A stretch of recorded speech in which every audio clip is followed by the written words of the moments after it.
Dear friends, welcome to the Priest Podcast, sponsored by the Napa Institute. You may not know it, but one of Napa's most meaningful efforts involves the formation and support of priests and religious. We have become fascinated by the stories of our clergy. Through this podcast, we want to bring you some of these amazing stories too, but in a way that is unique, priests interviewing other priests from all walks of life and backgrounds. We think this series will be a great resource for everyone, those considering the priesthood, as well as those in active ministry who may be struggling or just looking for good ideas. But even the laity will benefit by learning more about the needs and thoughts of the clergy as we consider how to support and pray for them, given all they do for us. So sit back and enjoy this glimpse into the life and work of the priest. Hello, everyone. This is Msgr Roger Landry of the Pontifical Mission Society's today's host for the Shepherd's Circle Priest Podcast, produced by the Napa Institute. I'm delighted to welcome to the podcast Father Bryce Sibley, professor of moral theology, of the director of continuing education and a spiritual director at Notre Dame Seminary in New Orleans, Louisiana. He's a priest of the Diocese of Lafayette, Louisiana, and he has served as one of the most effective campus Catholic chaplains anywhere in the country for 12 years at the University of Louisiana, Lafayette, and Our Lady of Wisdom Church there. He was ordained a priest 25 years ago in July of 2000, and since has served in several assignments in the Diocese of Lafayette and now on loan to the Archdiocese of New Orleans and Notre Dame Seminary. So I'm so excited to hear him talk in his inimitably interesting way about so many priestly experiences. Father Bryce Sibley, welcome to the Priest Podcast. It's a joy to be here, Monsignor, and to see you and to be able to dialogue with you today. So we always begin these podcasts by seeing what was the path that God used to call someone to the priesthood. Talk to us about Father Bryce Sibley's spiritual autobiography and the wild path with which God brought you to having 10 fingers imposed. Yeah, no, it's great. I was born to a very Catholic family, myself and one younger brother. Parents a little bit older when they had us, and grew up in the 70s and 80s, actually praying the rosary every day as a family, desirous to go to daily mass. My dad actually was in the seminary for a period back in the 50s. I didn't realize that until much later on. And so I grew up with a great knowledge of the faith, much better than a lot of my peers had. We studied from the Baltimore Catechism, even as a kid, and went to a Catholic school. Later transferred to public school. And while I was in high school, very involved in the youth group in the parish and thought about priesthood. But as a number of different things happen, I decided instead to go to college instead. And so I went to the University of Louisiana, Lafayette, where I later ministered as chaplain. And while I was there, I had a scholarship, I had some free time, and I decided to sow my wild oats, kind of like St. Augustine. It was right in the early 90s when grunge music was out. I grew my hair out to my shoulders, got some earrings, and just kind of did a lot of rocking and partying with my friends. But it was after my sophomore year, the beginning of my junior year, that I had a deeper conversion, really through Our Lady. Instead of going back to the roots, went back to confession, and sort of gave up that lifestyle, cut my hair, and began to rediscern the priesthood, which was kind of a shock to a lot of my friends. But after dating a girl and thinking about different things, I decided, I remember exactly where it was.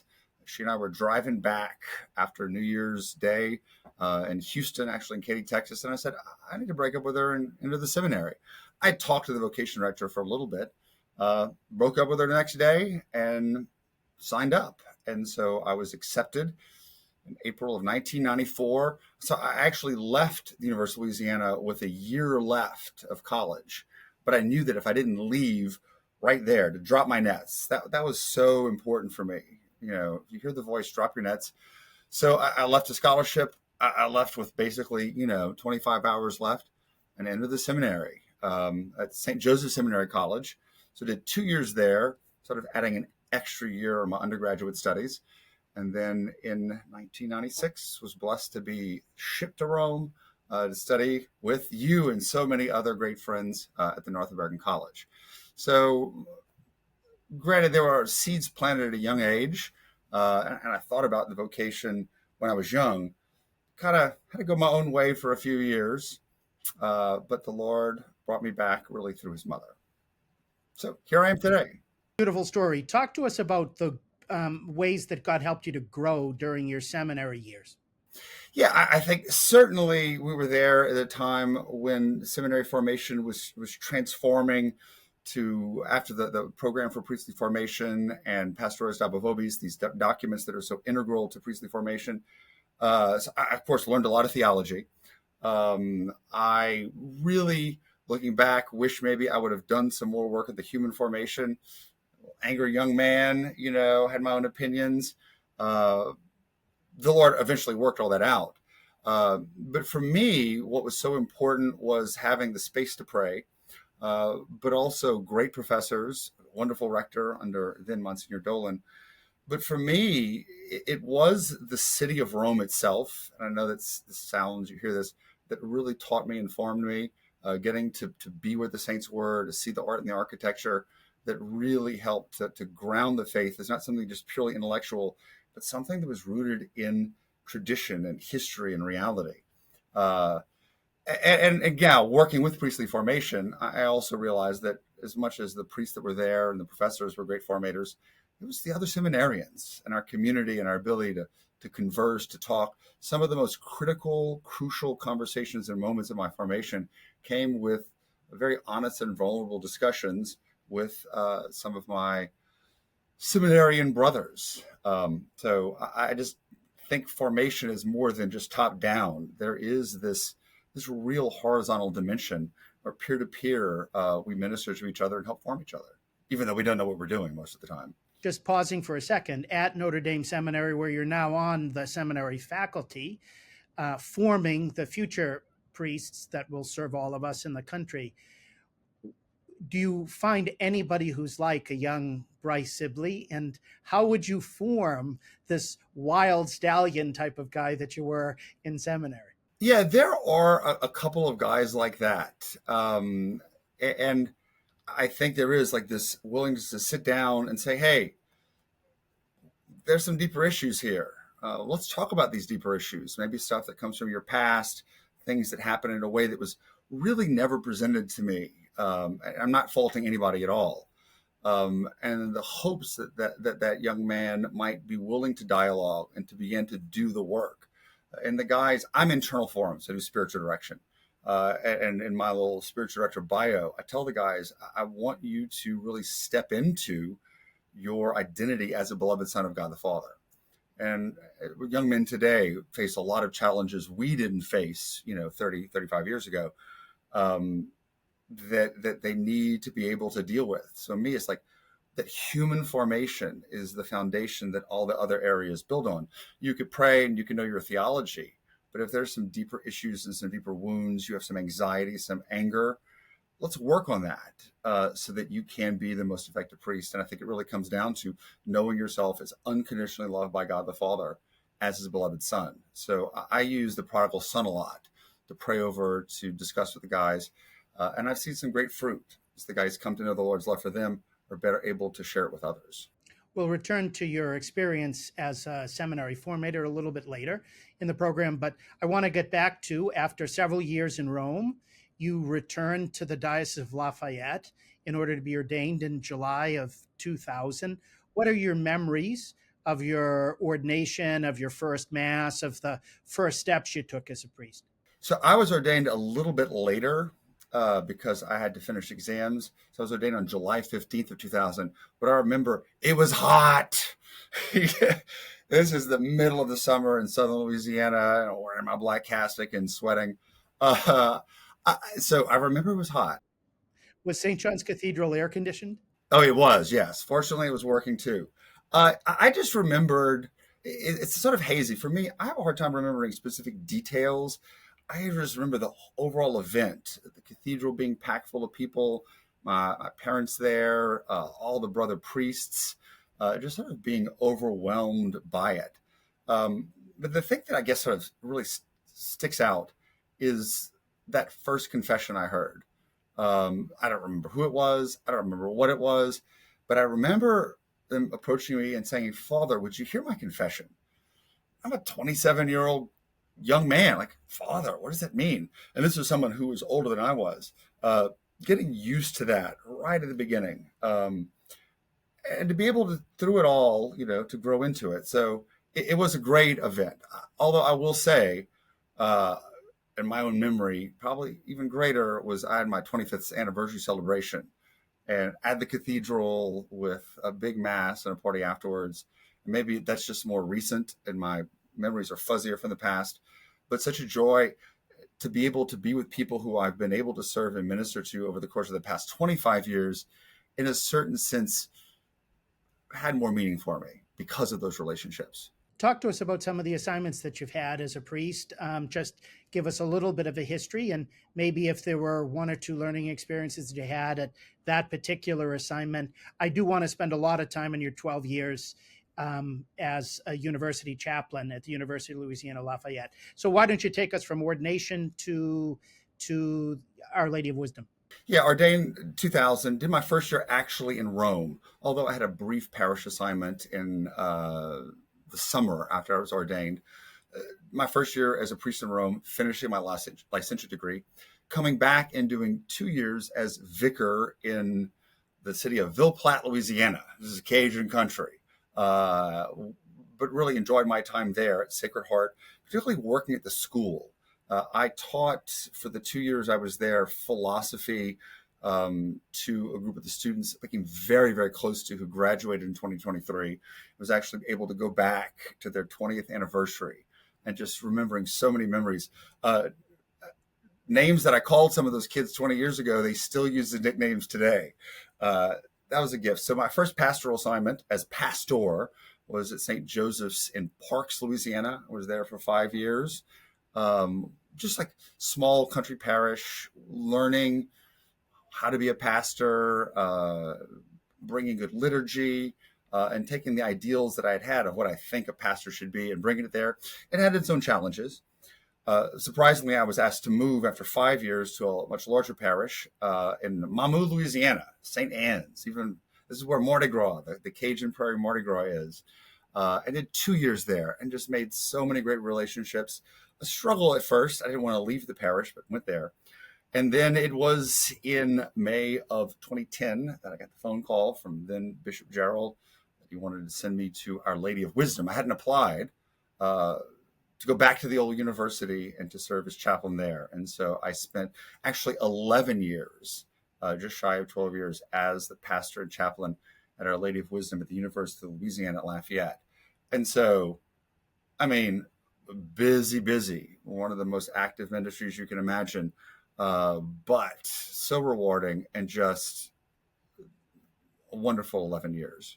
You have a lot of priests and those preparing to be priests or thinking that God might be calling them to be priests who listen to this podcast. And what were the ways that God called you to what the popes have called pastoral conversion during your assignments as a young pastor? What were the assumptions that you had that were corrected when you were actually on the ground? What were the things that were confirmed that you brought there, saying, I have always wanted a pastor to be able to do this. Now I'm in a circumstance. Let me try this. What worked? What didn't work among all the things that you were doing out of pastoral zeal? Yeah, I would sort of divide it my first 10 years before I went to Our Lady of Wisdom as just two different separate things, different types of ministries, and my approach changed. I first of all, and this is something, Monsignor, you'll appreciate, for me, preaching was so important. I remember so many years as a lay Catholic wanting to just fall asleep, space out, listening to terrible homilies. I wanted to preach in a way that I wanted to be preached to. Now, granted, I had done speech and debate and extemporaneous speaking all throughout grade school, middle school, high school, and then college, even coaching it later on. So I wanted to be able to do that. One of the greatest honors I had or compliments, someone came afterwards, my first mass, and said, "Father, I can tell that you were a debater in high school and college." I said, "How could you tell? Your homily was a debate case. And you could land the plane. You summarized it." So I thought you were going to say, Father Sibley, that somebody said you were a powerful preacher. I actually did hear that echoed at one of your parishes when I was down there. Yeah. A powerful preacher, a powerful preacher. Uh, so I would definitely say that. Also, second is good liturgy. To be able to do what the church wants. In all of my parishes, even Cajun parishes, smaller places, we had Gregorian chant, we had incense, we had servers. And I really saw in a great way that the reverence that came from that, and people wanted this. They wanted to be able to worship and to be able to be rooted in the church's tradition. The third and final thing is I think people wanted leadership. I am a choleric temperament. I need to rein that in sometimes. And I think sometimes my choleric temperament has gotten me in trouble. Maybe spoken too rashly and prudently, was too hard on people, or I was like, this is my way and you're going to follow it or not. Of course, over time, that's been tempered a little bit, not much, but a little bit. But to be able to say, if you are going to lead as a priest and as a father, people are going to follow. And so we saw increased attendance at Mass, increased collections, conversions, vibrancy. I always, of course, tried to maintain my prayer life and being obedient to the bishop. But I really think I'd always seen those are the three things that are important: preaching, liturgy, leadership, and enacting those, making lots of mistakes. But ultimately, I think it bore a lot of fruit. It's a nice application of the threefold munera of a priest: the prophetic, the sanctifying, and the ruling or the shepherding. So then you do get that call in 2010 to come to Our Lady of Wisdom. Talk to us about campus ministry there when you arrived, and then what were your priorities? What did you try to do in order to set it up so that it would be most fruitful for the students? And then what were some of the results you saw over the course of time? And if you're too humble in listing them, I'll bring up some of them after. Okay, that's totally fine. So 2010, I assigned there, and it was a daunting task. It was already a very vibrant ministry, and the previous pastor had been there 8 years, was moved to be rector of the cathedral literally a mile down the road. And like, here's this guy, he's right there. And he was so good. This is Father Chester Arsenault, never interfered, was always super supportive, but like literally living in his shadow. And so getting there and realizing that not only some of the students, but the parishioners were used to the way that he had done ministry. But I got there to a very active ministry. And I am one who's like, okay, there's a lot of great things going on here, but I want this to be the best ministry in the nation. I just do. I'm very competitive, like some other monsignors that we might know, like to win. And it wasn't just for that. I wanted to do this for the glory of God. And so I did a couple of things. First of all, I called a friend of mine who was a campus minister, Father Scott Trainer, who we know. And I said, what should I do? He goes, get focus. And this focus was around, but they weren't as big as they are today. So I made a few phone calls and I said, I want focus here. They told me what I needed to do. They came to visit the campus, although they had known us. And focus wasn't in Louisiana at the time. And I said, here's the $10,000 down payment. I want y'all here. And so they came, first Focus campus in Louisiana, and really helped us to grow and become dynamic. But then I said, well, who has the best ministry? And it was back then, just as it is today, the biggest and best is Texas A&M. So I went with my deacon candidate, campus minister. We drove over there and spent a weekend and said, what do y'all do? Wrote it all down and said, granted, much larger university than we are, but we still have a very significant Catholic campus presence on a secular university. About 50% of the students are Catholic. So we began implementing a lot of this stuff, particularly focusing on development, fundraising, no money, no mission, and then got the ball rolling. Ministry, we really began with focusing ministry, particularly to the Greeks, the fraternity and sorority, starting the first Catholic all Greek retreat, a lot of ministry to athletes, and really trying to evangelize the campus, not just waiting for students to come in and hang out, but going out there and often ministering to certain affinity groups, leaders, and bringing in these high caliber young people who were getting involved in their faith, were very involved in campus, and then just letting the Holy Spirit work, and it just sort of took off. So for me, it was just like in a parish. When I got there, I called a few of my priests who I knew were good pastors. What do you do? What's important? Trying to take some of those best practices, and then to see now, 15 years later, as campus ministry throughout the nation has really flourished, to see how a lot of what we did, other campuses copying, and thus we're seeing a real renaissance in campus ministry, I think. One of the things that's striking about your dozen years as the university chaplain there is how many vocations to the seminary, and particularly to women's religious life, came out of ULL and Our Lady of Wisdom during your tenure. Talk about some of the numbers first, just so that people know what we're talking about, and then what was it that made Our Lady of Wisdom such a fertile vocation culture, such that so many people wanted to give their whole life to God? Yeah. So again, I'm going to speak about my time there. There were plenty of guys who came from UL before who joined religious priesthood or religious life, including myself. And there have been a lot since with my successor, Father Patrick Broussard. But during my 11 years there, we would keep numbers. We had overall about 94 or 95 students enter formation for priesthood or religious life. About 60 to 65 of those were guys, and about 30 to 35 were young women. So we're talking 90 to 100 people entering religious life during that period of time, or studying seminary. Not all of them were ordained, not all of them, taking final vows or anything, but they at least took the steps. They dropped their nets and they began to follow Jesus.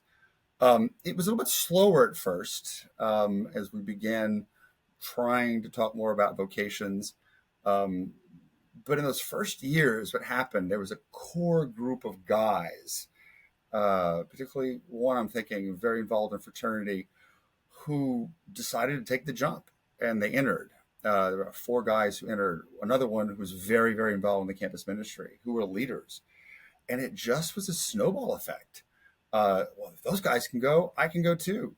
And so there was one point where we had 12 guys into the seminary who had gone through wisdom in 1 year. And at one point we had 10 men in the seminary that were sponsored by Our Lady of Wisdom. Some of them were other parishes or even other dioceses, but found a family there and found support. And I think that was the key on 2 levels. One, as I'll bring up later with young women, is accompaniment. Like, I got to know these guys. They would come to spiritual direction. We were talking, we were having dinner, we were having beers, we were conversing. And I was saying, like, I think you need to think about this. Why not take a step? Why not give it a shot? Particularly then working with my parochial vicar, who I later got, we would sort of tag team on this. And then they were so excited that they would invite others. But also we had not only just campus ministry, but it's a parish. Our Lady of Wisdom is a parish. Lots of great parishioners, particularly young families, who came because they wanted their kids to be influenced by the college students. And so what ended up happening was they felt like it was a family. They were supported. They'd come home. Families would invite them to come over for dinner. They felt welcomed in a way that maybe they didn't in other parishes. And I'm not trying to fault other parishes or whatever, but we created a real community where people felt seen, known, and loved. But it wasn't really with young women that I really began doing that work or seeing the fruit until about like 2015, 2016. And it's sort of the same way. There were a handful of girls who were sort of very well known who decided to begin thinking about religious life. And so they kind of saw it as a sorority. A lot of them were sorority girls who entered. And then it just got the ball rolling. But for that, it was a work that's a lot different. I believe in sexual difference. And I realized it was a lot of work, and a lot of priests just didn't have the time to do it or want to do it.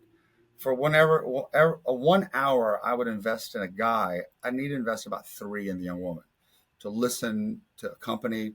So I really made the dedication. I remember when it was. I said, Lord, I will do what it takes to cultivate this and to really try to father them into it. And so what happened, it was direction, but it was more just sort of accompaniment, listening, encouraging. That's one thing I realized. Young women, you never tell them, have you thought about a vocation? No. A lot of the times they're going to think, you think I'm ugly? You think nobody's going to love me? No. I let you come to it yourself. And then just beginning to see the fruit. And so it ended up being, the real joy of my priesthood, working with so many young women who either entered religious life or would later get married and getting to do their weddings, to do their baptisms of their children, just on such a significant level, to the point that just in about a month, I'm going up, and on the same day, 1 in Italy, 3 in DC, 4 of my directees will be making final vows. So comparison to back in 2018, on the same day, 4 of my guys for wisdom were ordained to the priesthood. We had 4 first masses one weekend. Just unbelievable. And we were in Lafayette, so we had a great party after. So what we see articles all the time. Some talk about thriving dioceses in terms of the amount of vocations they have. Others talk about rather sterile dioceses in terms of they're going years without ordaining a particular guy, or many of the communities of women religious are closing and they're not even receiving vocations anymore because they're not going to be able to form them, and others are exploding at the seams. What are the things that you think every diocese should do? What are the obvious things, and what are the rather clear things that they should not do with regard to a vocational culture? Yeah, I would say, as I often say, the oil flows down the beard of Aaron. A lot of the influence is top down. To have a bishop who has clear vision and leadership, or a bishop who wants to support these types of things, they're not going to stand in the way of the development of vocations. And so we've been blessed to have that.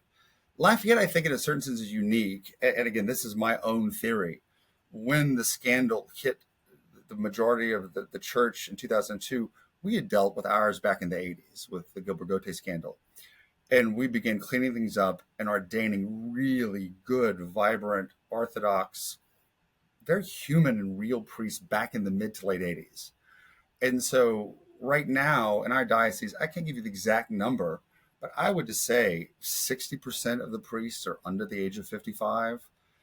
And we have this awesome presbyterate. And remember, Lafayette's a very Catholic diocese, very geographically contained. The city of Lafayette, of about 125,000 people, has 16 Catholic churches.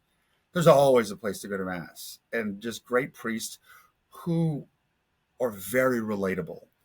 And so I think that's what it is. I think, and who have wanted to foster and cultivate vocations and created a culture of vocations.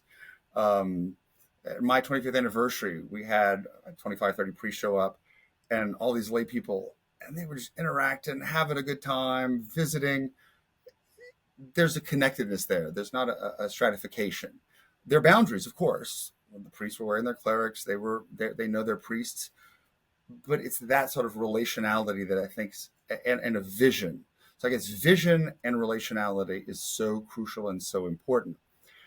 But the truth is there's also reality of orthodoxy, but a vibrant living orthodoxy, not something that's rigid. We particularly see in dioceses that are getting vocations, but also religious orders, that there's an orthodoxy, but there's an identity. These people are Catholic. These people have a joy to them. They love Jesus, and other people want to be part of that. So I really do think out of it all, there may be a number of different factors, but it is going to be a radiating joy, a peace, a confidence that does attract others. And so if you have not only priests and religious, but lay people who are happy in their vocations, who are joyful, it's going to naturally attract others. And you're not even going to have to say anything. People are going to say, I want that joy. I want to be part of it. And the Spirit begins to work. And the next thing you know, there's a thriving vocations boom.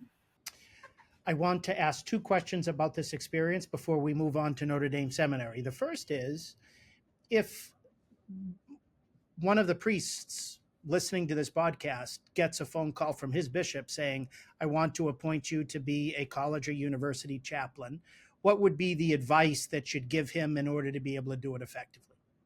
I would say, first of all, talk to your bishop, see what he wants. Number two, get to know your ministry. Campus ministry on a small public university is going to be different than on a Catholic university. You got to know your sheep. You got to know the demographic. You got to know what you're walking into. But I would really say having a good team, and I'd really consider getting focus. There, of course, ups and downs with any of this, but you're not going to beat the young people who are dedicated full-time employees. And as a pastor, you get for a pretty decent price, and you don't have to pay health or benefits, and they work. You get 4 people for the price of 1, basically.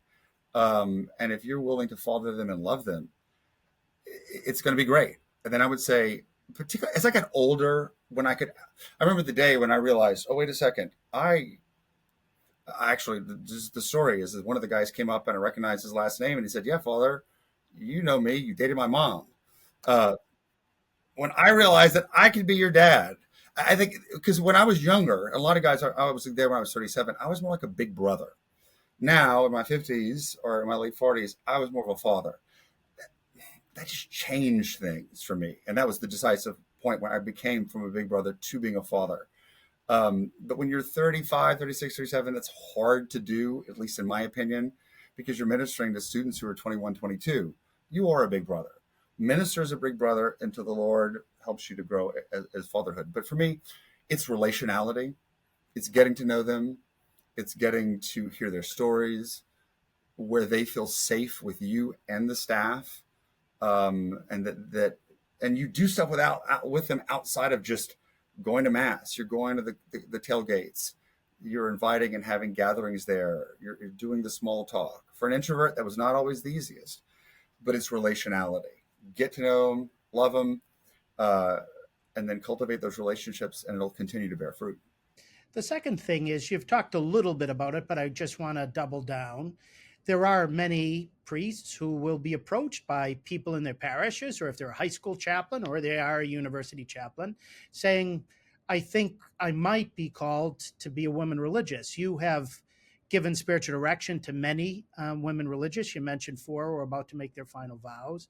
You do go to various women's religious communities in order to be able to preach retreats there.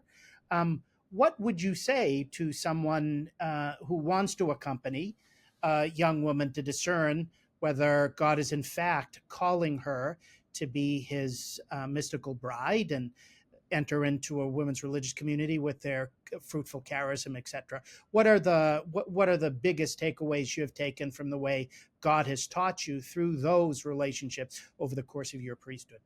Yeah, I would say that first of all is that the priest himself has to realize that because of the sort of the lack of a lot of women's religious in parish, you're going to be the first point of contact. They're going to come to you, and you need to be comfortable to receive that.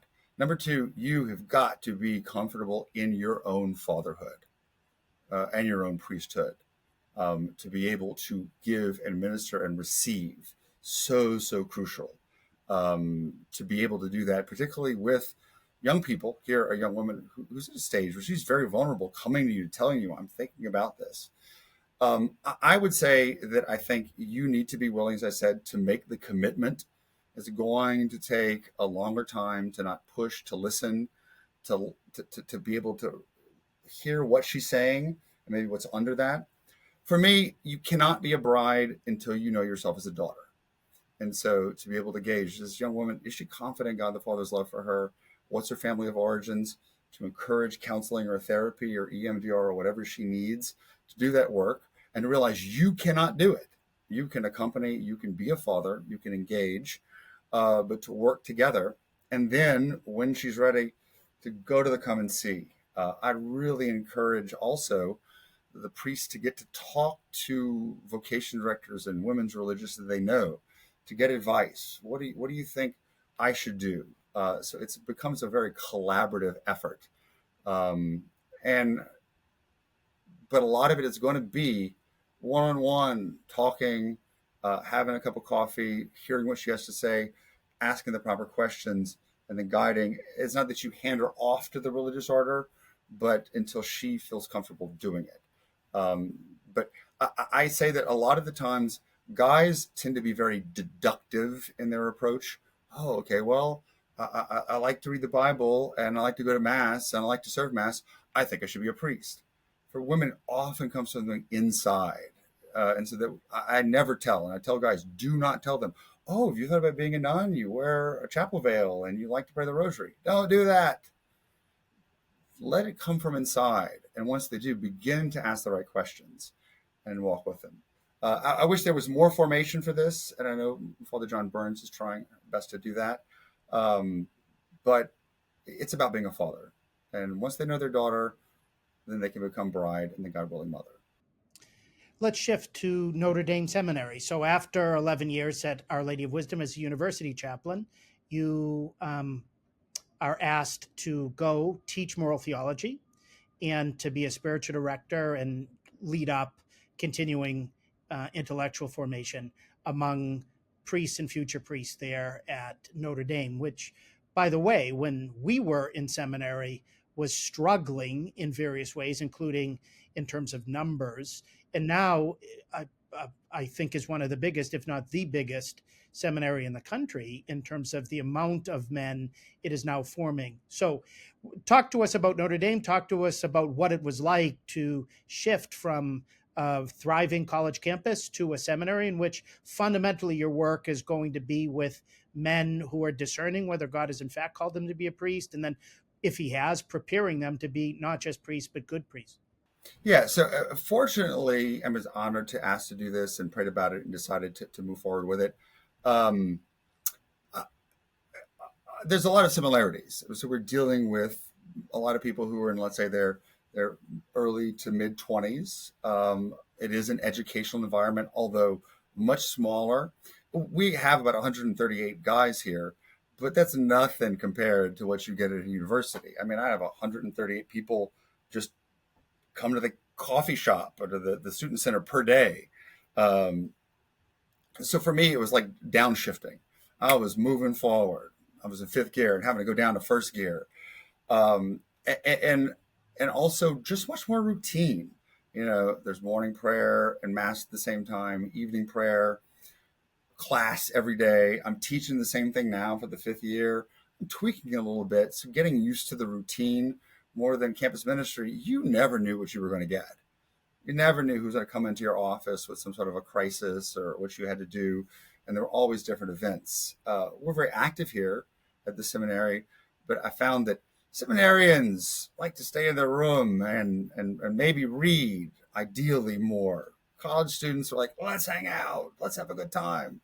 And also I am basically doing a lot of spiritual direction, which is one-on-one. They choose me as a spiritual director and also teaching, but I'm still a formator. And I think that there are just different boundaries that are implicit in this relationship, because even though I don't evaluate them to say whether they go on or not, I do grade them. And so I think in campus ministry, you live with people in a different, intimate way where you could really become friends and friendships that grow. Here, I'm friendly to you. I like to hang out. We do movie nights. We do stuff in community, but it's a little different dynamic. I'm used to it by now. And we, of course, have greater theological discussions and there's a lot more openness. But I don't know. The guys take their they're being formed in a very way, and their benchmarks they need to meet. That doesn't exist in campus ministry. You're being formed whether you know it or not, but you're not being evaluated on benchmarks. So the pressure is a little bit less. Let's talk about a couple of the things you're doing there. First, you're teaching moral theology. At the end of future priests formation at Notre Dame Seminary, what do you really want them to know about moral theology to help them as parish priests form their people with regard to how we're supposed to live and choose? Yeah, besides for them to know the fundamental teachings of the Catechism and Veritas Splendor in the Church and there's an objective moral order, I think the Program for Priestly Formation, which is the document that we sort of form form our formation on. It speaks explicitly about moral theology, and particularly sexual ethics and bioethics, healthcare ethics, which I teach both of them. That as much as you need to know the stuff, you've got to be able to communicate it and communicate it pastorally. And so in these classes that I teach, here are the basic stuff, but let's talk about a pastoral situation.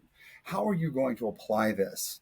It's great to know the church is teaching on, let's say, LGBT issues. But when you are the young person or the parent who comes who may be struggling with their identity, sexual identity, how are you going to handle it? You're just not going to quote, dignitas infinita. How are you going to convey that? Or to a culture to understand where this is coming from, but to be able to accompany pastorally. I'll be honest, Monsignor, this past week, the guys have been coming back, and I teach bioethics, healthcare ethics at the end of the second year before they go to their clinical pastoral assignment, the CPE or whatever they call it, at a hospital. There have been 5 guys who came and said, Father, your bioethics class was so practical. So it helped me in these pastoral situations, whether it be helping with living wills, or it be making a decision about nutrition, hydration, these complicated issues. That just is what I've been trying to do every year. What have y'all been encountering in your hospital visits? And how can I tailor this to be pastoral and practical, not just theoretical? Because we're ordaining not seminary professors, not academics. Some of them may become that. We're ordaining priests and pastors. How do you take this stuff and make it applicable? Second thing about the seminary is you're a spiritual director. So what do you hope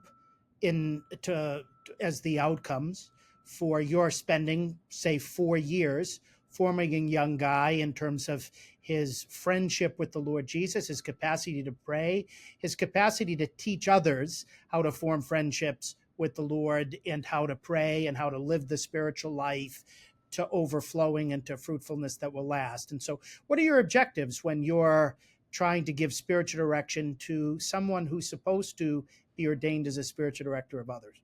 Okay, yeah, it's a lot different than doing spiritual direction for lay people because there are benchmarks that are clearly in the different stages of formation, things that they should have. And so one of the things I've come up with is a little worksheet that talks about these key principles: friendship with Jesus, love for the liturgy, human formation, integration, all these different types of things. And I have questions where they can examine their conscience. How are they doing in these things? This becomes the substance, not to judge them or evaluate them necessarily, but to say, how are you doing in these benchmarks? Are you living up to them? Or are you ready to be able to move forward? But for me, foundationally, it's the same thing that I would do with young women or college students. I need you to be grounded in your identity as a beloved son. So many people come from broken families, different issues they have to deal with, and learning to accept that God loves them, even in their brokenness. And then second, that prayer and spiritual life is about a relationship with Jesus. It's not about performance. It's not about achieving certain goals or clicking things off. I really want to teach them, come away and rest for a while. As a parish priest, and even as one who, you and I tend to be very active about stuff. Sometimes at the end of the day, I don't have time for a meditation. I just come to the chapel of the Lord. I just need to rest. Just need to rest. And knowing the Lord is doing the work, you're not doing the work. And I think for young men, we're gonna be holy. We're gonna. This is kind of sort of semi-Pelagian attitude instead of being receptive. So what I really do is I tell the guys up front, I'm not Ignatian in my approach. Saint Therese informs what I do. You need to learn to embrace your own weakness, embrace your own littleness, and have great confidence in God the Father's love for you, and then teach others to do the same. So for me, even in moral theology, it's filial. Once you can accept that, God is loving Father, and accept mercy, everything then becomes your priesthood, your fatherhood, your son can build into sonship. So that's a lot of the work. And I try to let the Spirit do the work. We're coming to the end of our time together, but I want to just talk briefly about a few things. One of the areas of your priesthood that you've dedicated quite a lot of time to is helping those who have suffered sexual abuse. Talk to us about the lessons you've learned, particularly in a way that might help other priests not make some common mistakes that can unintentionally hurt people, but also the types of must-dos to be able to open them up to the healing that the divine physician wants to give. Yeah, this is something very unexpected. I didn't expect this, but whether it be victims of clerical abuse or others, I've had a lot of people come to me, and almost it seemed like it's just sort of divine stuff that the Lord's sending them. I think it is for you to become aware of clues that they may not tell you right directly that there's something wrong. There's a deeper woundedness there, and prudentially and pastorally be able to ask questions and to be a safe place where they will reveal things to you. Number two, please believe them. Listen to their stories. Don't dismiss it. Believe them and saying, I am here to help you, whatever it takes. To either, first of all, find healing and then to find justice if necessary. And I'm willing to go with you to the very, very end. Third, and this is sort of a two-pronged point, you are not a psychologist. You are not a therapist. Do what you can to listen and to, from your own pastoral experience, offer advice. Please have people that you know who know how to handle this that you can send them to, particularly for victims of trauma. EMDR, getting into how that works, I've seen work miracles when it comes to trauma. I see people with tremendous healing, and that you can work with the therapist together in the spiritual sense to build trust, to build confidence. This is what it is. The trust has often been lost. That you can build that. And then, if it need be, to be able to say, I'm going to go with you to the police. We need to find justice and also potentially protect other people, and to do what it takes to be a voice, to be an advocate. Jesus advocated for people. I'm going to speak to you and on your behalf. And if you can be a safe place, because Jesus was a safe place for a lot of broken people, broken women in particular, people are going to sense that, and the Lord will send people to you, and you can help bring a tremendous amount of healing. And it's hard work. It's hard. It's very delicate work. I've had to learn a lot, but it is something that I think is very important to the church today. On July 15th this year, you celebrated your 25th anniversary. As you were preparing for that, it was doubtless a time of great thanksgiving to God for all the grace of 25 years. What have been your greatest joys? Yeah, I talked about it briefly towards the end. I had my old pastor, Bishop Glenn Provo, who's the Bishop of Lake Charles, preach. And I meditated and reflected on John Paul II's meditation on givenness, who many of our listeners may know. And when he talks about how God gives people to him as a gift, and he could write a book on each one of them. And there were 600 people there who I knew all very, very well. And just the greatest gift, it's what Jesus said. They are your gift to me. Just he said his apostles, the people the Lord has sent me. And I've had a lot who I consider parishioners, yes, family, yes, but friends. Jesus called his apostles friends. And the way that I've been able to develop friendships, to get to know people, journey with them, walk with them for so long, and be able to know them so well I could write a book about each one of them, that's the greatest gift. I have called you friends. Has really, in a way I wouldn't have expected, marked my own priesthood. And each of those friendships that I see as a gift from the Father is my greatest joy. Thank you, Father Sibley. Well, and that's where we're going to wrap up, because at the beginning of this podcast, you were mentioning the faithfulness of the Catholics in the Diocese of Lafayette and various of the aspects of piety. But I still remember in July of 1999 when you induced me to make a pilgrimage to a place called Opelousas, Louisiana, where you were waiting for me with some other future priests, including Father now Aquinas Gilbo. And we celebrated a mass at a particularly beautiful church. Can you tell us a little bit about that? Yeah, it's one of the most beautiful churches in our diocese in Opelousas, Louisiana, the Church of Saint Landry. Sorry, I didn't hear you. What's the name of the church again? Landry. There was a saint, his name was Landry, before the very holy priest that comes from Fall River, Massachusetts. And then getting to actually go, I think we went to St. Landry, which is a small little community in the northern part of our diocese too. Yeah, great memory. And I think we ate some pretty good Cajun food.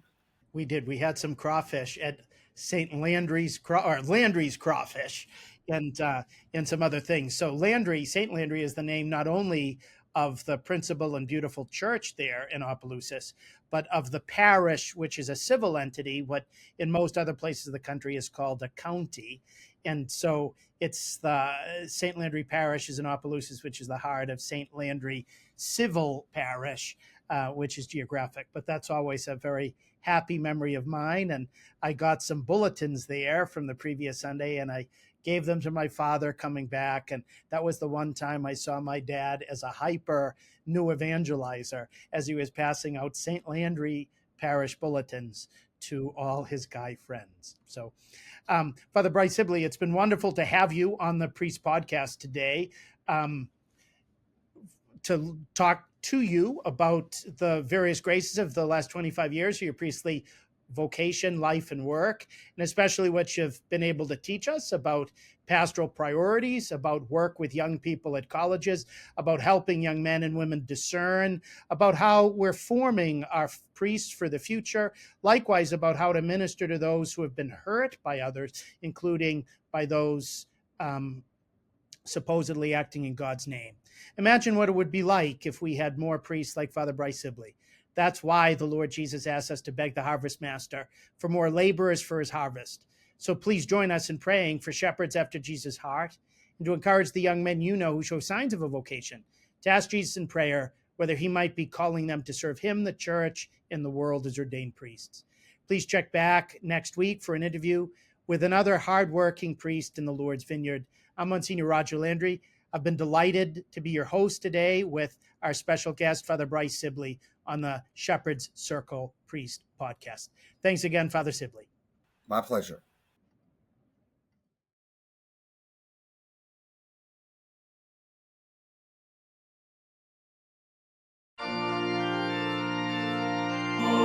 Thanks again for joining us today. For more information about how you can join us in supporting our work with clergy and religious, go to napa-institute.org. May God bless you this day and always.